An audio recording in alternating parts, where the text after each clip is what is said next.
Welcome back again to Digital Mutants. It is I, Delmico L. Cunningham, better known as Dr. Media. And this week, what did I want to talk about in the gaming industry? Oh, I don't know. Probably the underlying structure of everything that makes a game.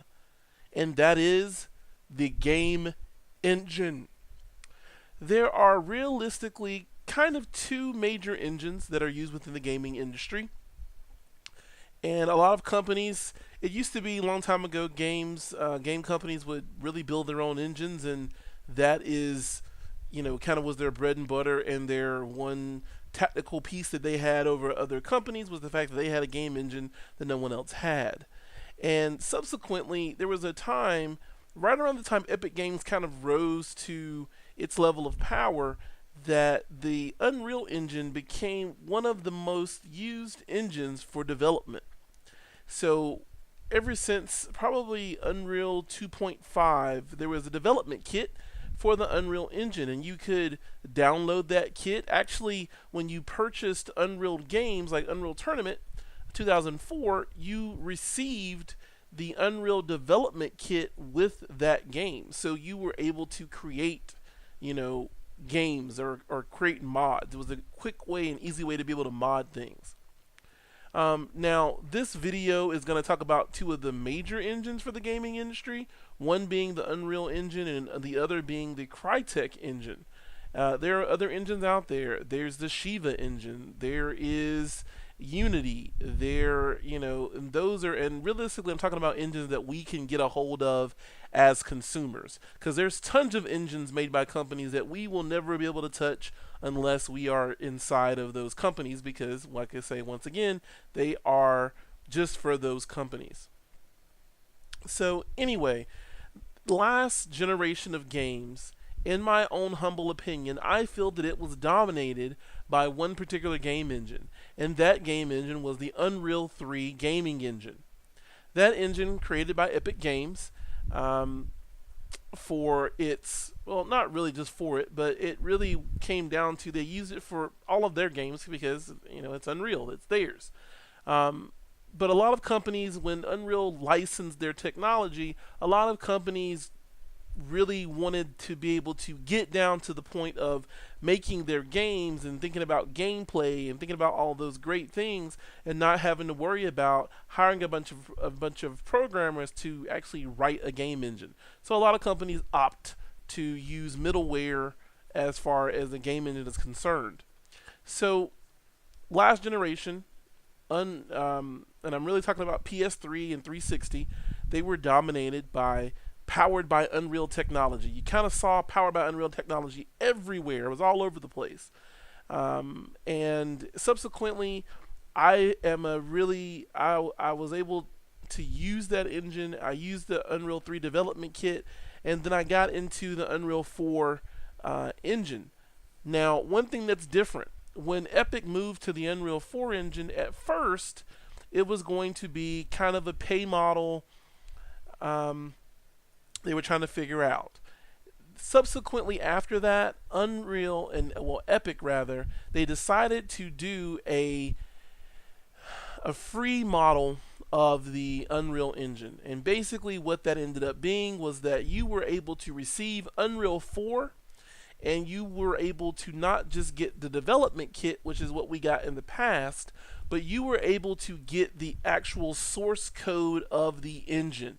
The reason why this is really, really a particular point is that getting the source code means that you can now change functions of what the engine can do or can't do from out of the box. So you're able to add functionality to it as a developer. You can add things to it and have that as a base. That was a really cool thing. Epic also did that under a partnership that, once you hit a certain amount of money as an indie developer, so it really opened up the door for indie development. Because as an indie developer, you could get the Unreal Engine, you could get the source code, you could build a game, and as long as you were making a certain amount of income, you paid a certain level of revenue back to Epic Games for using their engine. Now, at the same time, Crytek they had their CryEngine. They had the CryEngine, and at version 3 of Unreal, there was also a version 3 of Cry. So Cry was at version 3 as well. Cry went a little bit different. They were still charging a monthly subscription for their engine. So last year, 2015, 2014, 2015, Epic started out with a pay subscription and then went to it being completely free. And then subsequently, Cry and the Crytek group, they kept theirs at a subscription model up until this year, and that's why I did this video. So in March of 2016, Crytek has changed the game. They have now released a kind of free version of the CryEngine. And it's funny enough, the CryEngine actually skipped version 4 and went directly to version 5. Now, I think that them going to version 5 really comes down to the fact that there was the CryEngine 3 for so very long, and then the CryEngine 3.5. And so I guess in their mind, they were like, you know what, screw 4, we're going to go right to 5. Because there's some cool things that they do with their marketing with the Roman numeral 5, because Crytek is really pushing the fact that they are going to be a VR capable game engine. Now, one of the things I will say, having used both engines, having used the Unreal 3, having used Unreal 4, having used Crytek 3 and 3.5, I can say for me personally, I have really become a fan of the Crytek way of doing things. And what I mean by that is, for me, there were some tools inside of the CryEngine that just made things a lot, I say, easier when it came to certain types of games I was going to create. So, for instance, in the CryEngine, in the third version of the CryEngine, you actually had the ability to sculpt into the landscape, which is something you could not do inside of Unreal 3. You can kind of do it now inside of Unreal 4, but not really.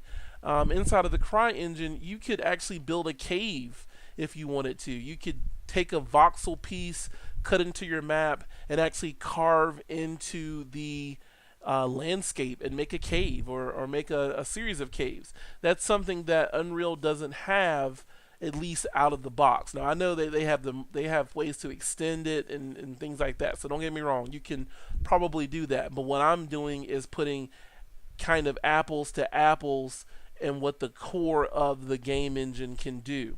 The other thing that was very, very nice inside of the CryEngine rather, was the fact that there was a road system. Because inside of Unreal, to actually get roads, you had to have static meshes, and not that that's anything uncommon in a game engine, but it just gets really messy when you're trying to have a path and this road and this other stuff.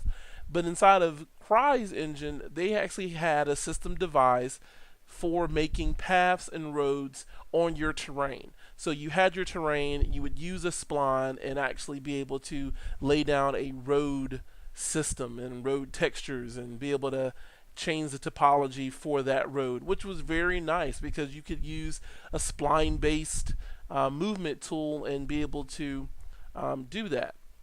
Now, the one thing that I will say is, as I said before, I believe that the last generation, PS3, 360, was dominated by the Unreal 3 engine. Realistic Gears of War and the stuff that was coming out from Epic, really it was only Gears of War. Gears of War and the Unreal Tournament 3 that came out kind of set the standard for what the Unreal Engine could do, and then every company ran with it. We had Injustice, which was an Unreal 3 game. There's tons of Unreal 3 games out there. Now, for me, looking at the next generation, because with the advent of Unreal 4, we've gotten things like volumetric particles, we've gotten PBR shaders, which are physical-based rendering. We've got ultra-realistic skin, things like that. That's great, but for me, what I'm starting to see is that this next generation of PS4 and Xbox One and PC titles are really going more towards the CryEngine. I don't know where that push has come from, but I do know that with the advent of being able to basically use the CryEngine now for free, I think that that might have a big spark within it. So companies now are able to get their hands on the CryEngine and develop in it without having to pay these exuberant prices to be able to license this engine. So I think that that's fantastic. One of the other things that I think why Epic might be taking a little bit of change into itself is that right around, I think it was 2014, but it might have been 2015. So don't um, actually I don't even, it was 2012 because I'm trying to remember the gaming industry and so many things going on. But right around 2012, the company Tencent, it's a Chinese holding company.